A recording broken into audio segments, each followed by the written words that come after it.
Mais je pense que vraiment, la chose qui m'a le plus marquée, Sacha avait 4 ans et me disait encore: «Maman, quand je serai grand, je serai une fille», et cetera. Puis je lui dis: «Mais non Sacha, tu seras jamais une fille».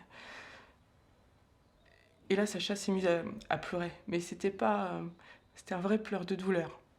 C'était vraiment le pleur de je venais de foutre sa vie en l'air. Je venais de briser tous ses rêves en disant ça.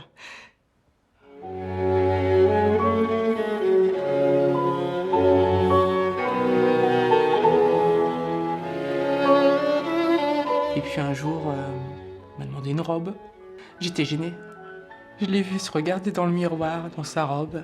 Tellement de bonheur qu'après le regard des autres, j'en ai plus rien eu à faire finalement. Après le devoir. Ah, c'est conspiré, hein. C'est bien.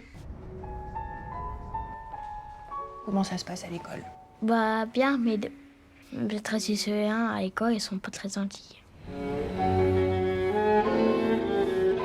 Parce que c'est épuisant de devoir aller à l'école et se battre tout le temps. En fait, il y a des enfants qui l'acceptent parfaitement comme ça. J'aimerais bien que les adultes aussi.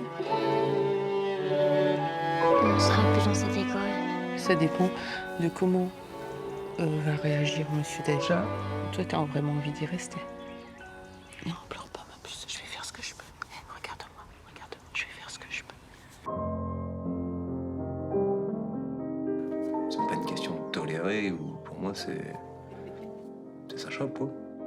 Mais comme je dis, de toute façon, c'est son combat, mais c'est le mien aussi. Je sais que ça sera le combat de ma vie. Tu n'es pas la seule pour qui c'est comme ça. On en voit d'autres, des enfants dans cette situation. Qu'est-ce que tu es, toi?